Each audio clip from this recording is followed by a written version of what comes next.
I grew up in Utah. I grew up Mormon. Everybody around me was Mormon. It was very comfortable growing up because there was never any question that you were Mormon. That was just part of life there. I think I knew a couple of non-Mormons that were like, oh, that's interesting. I guess they can stay if they want. But so when I was 15, though, my family moved to Los Angeles, and this was a huge change for me. And I don't mean to make it sound we went from like good to bad, but it was just a giant shift. So I went from a small private school in a very uniform society where faith involved most of the life of the people around me, small town, to a large public school where most of the people I knew or were meeting had no faith. They were not from intact families. I had always been around people who were from intact families. Very diverse environment, just a little bit overwhelming. And I think partly because my faith had never been challenged growing up, when we moved to Utah, I didn't go to a Mormon church anymore. My family wasn't that practicing at that time. My parents were busy working. My sister was getting ready to go to college and being unhappy about the move. So I didn't have the group that I had gone to church with, so I said, well, any church is as good as any other. So I started going to Presbyterian youth group, not for the spiritual reasons, but just for social reasons. I just wanted to know anybody in LA. So I went to the youth group that some of the people from my high school went to. During high school and then continuing through college, I would say that I really let go of everything that I grew up with. There was no big dramatic break. There was no deep, thoughtful decision to leave my background or what I had been raised with, but the faith had never really, really become my own. And so it was pretty easy when I was around people who are like, well, that doesn't make any sense. That's stupid, that's outdated. I was like, okay, maybe it is. Also, I have no friends, so if I disagree with you, I'm just gonna spend the next 3 years by myself. That was really unappealing. So I thought, well, maybe they have a point. And I wasn't really getting a lot of spiritual nourishment from the youth group I was going to. I don't even know, looking back, whether that was them or me. I wasn't particularly open to it. But starting in high school and then really continuing through college, it just became something that I was dismissive of. It was like, okay, I've outgrown religion. That doesn't need to be part of my life anymore. I still believe in God, that's fine. But especially in college, I fulfilled all of the secular taglines that you hear. I was spiritual and not religious. I had my beliefs, but what you believed was up to you. I didn't believe in organized religion, right? So you can have your beliefs, but organized religion, like that's just telling people what to do. That's not okay. You have to make that up as you go. You have to figure it out for yourself. And I don't know that I was ever, I had some friends who were very hostile towards religion. I never felt hostile to it. I just felt dismissive of it. And it probably didn't help. I think at my college, my interactions with other Christians were not always that positive. I was probably a pain in the neck to be around. I'm not saying it's all their fault. But it just wasn't a good dynamic at the time. So that didn't help either. I was like, well, you're really judgmental, and like, we're supposed to be able to do what we want to do, and you're just judging me, so why would I want to do what you do? And after college, I worked for a couple years. I mean, my main goals at the time were to find a boyfriend, do well in school, spend time with my friends, and figure out what I was supposed to do with my life for a career. And so I looked into graduate school. I moved to Washington, D.C., started my master's in history. And I think in that environment, it was even more anti-religious. And it was never, I guess probably because we all agreed, it wasn't really angry anti-religious. It was just like, that's something you study. Like, Catholicism is something that you study in history books, that people who needed it back then, they believed that. But we've outgrown that, right? Like, we think we have to work through this stuff and rethink everything and question everything. So I just went along with that. I never really dug into it. I didn't have any real reason to. But near the end of graduate school, I started seeing someone who identified as Christian, which shocked me because seemed normal otherwise. So I was like, you're not supposed to tell people that, even if you believe it. And he was Catholic, which was even worse. So I was like, well, it was nice, though. I guess I'll give him a chance, just so I wasn't being judgmental, you know. So, and looking back, it's interesting because he was not a practicing Catholic. He didn't believe major tenets of the faith, but he still held on to that identification very strongly. And it was also interesting because he didn't feel the need to evangelize me. Like, he wasn't that kind of Catholic. You know, he actually assured me at one point, he's like, no, you don't have to believe everything the church teaches. I was like, oh, good. Okay. Whew. That's what I thought about Christianity. So as we got more serious, I started looking into the church because I thought, well, I should know a little bit about what he believes. I'll get a book. I'll find somebody who has a book, and I'll read the book.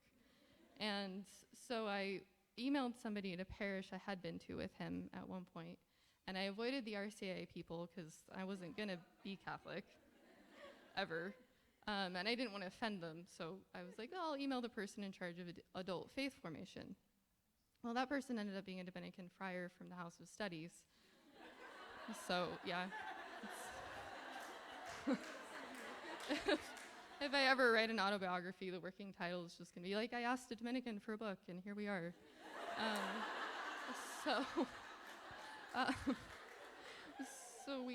I got in touch with him, and he was extremely generous with his time. He was extremely patient with me because I don't think I was very polite in that first meeting.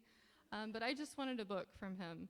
And he did give me books, to be fair. He fulfilled that end of the deal. But he also invited me to every class that he taught, and he talked me into going to RCIA so I could get some of my basic questions answered. He also promised me I didn't have to become Catholic if I started RCIA, which I think was like kind of a trick, but I'm not sure. Still trying to figure that out. But any conversion story could be very long, but the two elements that I wanted to share with you all today that were a big part of my conversion were beauty and community. So the Lord first drew me to the church with beauty, and I mean external beauty initially. So the beauty of Catholic churches that I had been a tourist at, the beauty of Catholic art, especially the Pietà, the beauty of the Mass, even though I had no idea what was going on, there was something beautiful there. And the beauty of sacred music, like we heard today at Mass, which was incredible, or the first time I heard Latin chant at the Dominican House of Studies. All of these things moved me, and I never really thought that much about it because, of course, beauty moves you. That seemed obvious to me. But as I went along, I think part of the reason the Lord started that way is because I was not ready for the teachings of the church. I didn't want to be told what to do. I didn't want a list of rules I had to follow. I didn't want to be threatened with hell. I didn't want heaven held out to me like a bag of candy that I had to earn, unless if I was a good girl. And so he started with external beauty so that I wouldn't argue with him, I think. But as I went through RSA, the beauty of the truth became the real beauty that moved me into the faith. And the beauty of the church's teachings about who God is, who we are, who Christ is, who we are to God, the way he sees us, how the church sees us, how much she loves us, the coherency of the faith, how everything touches on everything else and affects everything else. And that's why there are these unifying things that you keep finding, you keep running into as you learn more about the church. And that's what helped me kind of grow roots, and it also filled out the initial beauty that attracted me, because it was suddenly not a beauty that I just made me feel good and then went away and was unsatisfying. It was something that had a fullness to it. And the other part was community. My first community, I would say, in the church was not the people around me, because I was actually still very uncomfortable around Christians. I didn't trust them. But Our Lady and the saints really came to my rescue with that. I was not ready for our Lord because it was just like rules and regulations, and I mean, he and I are okay now. We've worked it out. But Our Lady was a mother. I thought, okay, that makes sense to me. That's okay. I can go to somebody like that. And then the saints became people who weren't just these incredible stories where it's like, wow, I really could be anybody in the church because all these people are different, but they became truly people who are praying, not just they did pray, but they are praying for you and me, and that they are desiring your salvation. And I suddenly had this group of friends that wanted me to be holy more than I wanted to be holy. And I became curious about what my life would look like if I gave it over to the Lord the way they did. And it also gave me courage to keep going through RCIA, because not every day is a good day in RCIA. But I came into the church in 2010, baptized, confirmed, First Communion at the Easter Vigil. And about 2 seconds later, wanted to know my vocation so I could just start it and do it. It was probably really annoying to be around for a while, because I was like, do you think I have a vocation in religious life? Well, so you don't think I should visit communities right now? Does that mean you don't think I have a vocation in religious life? It's like, spiritual director was like, take a breath, read the Bible, go to Mass, learn the words to the creed. We'll go from there. So, like, easy. So, I'm not the most patient person. But as eventually slowly began discerning religious life, and a big part of that, as I thought about it for this talk today, was the theme of this panel, which is recognizing the gifts of others. And from vocational discernment, which is such a big topic, that was a big part of it for me, was recognizing the gifts of others that I did not share and I didn't have, and also recognizing the gifts of others that I was being offered and I was being offered to share in. I was very blessed in Washington, D.C. to know a lot of different people in different walks of life, single people, newly married, people who've married for a long time, big families, consecrated lay people, members of secular institutes, active religious, cloistered religious. So I had a really amazing spectrum of people to look at and say, like, these are people who all have been given these amazing gifts and they're joyful about them and they're all building up the life of the church. And some of them I knew I didn't have, and I was okay with that, right? I never wanted to be a missionary. I never wanted to be a member of a secular institute. And it wasn't because they weren't good, it's just because I knew that and that was okay. Others were harder, right? I really wanted to be a wife and a mother. I had received so much from good teachers. I felt like I should want to be a teacher. I had grown to love the power of intercessory prayer, and a life dedicated to that in the cloister was very appealing. And I had to learn not to feel guilty about the fact that I didn't want those from the bottom of my heart. And I didn't know why I didn't. I felt like I should. As a priest, I know, so I was like, well, maybe don't worry so much about should, because God's in reality, not in how things should be, but how they are. And so eventually it helped when I found my community, and especially my foundress, and then went to visit and realized that this gift that I didn't think I was being given, I felt I had to look into religious life, but I really didn't think I would end up being a sister. And, but I found the story of our foundress, and I could not put it down. I kept going back to it. It was different than the beauty I saw in these other gifts that I recognized. And I kept saying, well, I'm not going to be a sister, but if I was, I'd want to be a sister with them. I know. Here we are. I've known a lot of things in my life, and most of them ended up not being true, so so don't worry about that too much. But when I found my community, I realized that when she spoke about being women at the foot of the cross, when she spoke about consoling Christ in the suffering, that was something I had started to want in RCIA, and to find it in a community meant something, because that was one thing I tried really hard to do, was I tried to blow off that these things meant anything. I tried to say, everybody wants to be a Dominican, which I think some Dominicans still think, but that's okay. I kind of do too. You just don't know it yet. But everybody wants to be a nurse. Everybody wants to work with the dying. Just kind of generalizing it, like it didn't matter that I wanted it.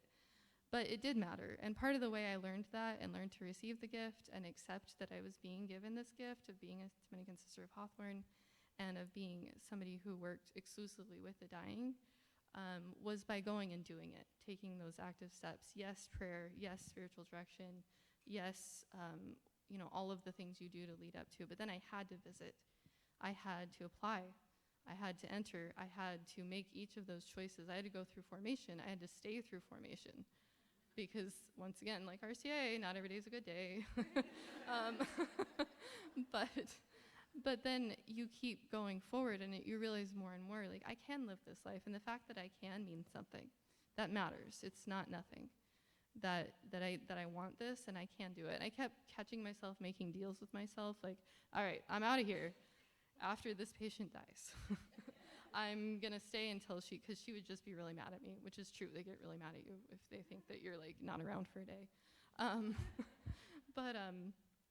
But I eventually was able to give in to the fact that these all meant something, and it was a gift I was stepping into, not something I was creating. So the discomfort was not a sign that I didn't have a vocation. The discomfort was growing into a gift that was already a certain way. It's a charism that my foundress was given, a charism given to the church as it was. And growing into that was uncomfortable, but it wasn't a countersign. And now I'm in final vows. I got married last fall, too. Yeah. Yeah, so did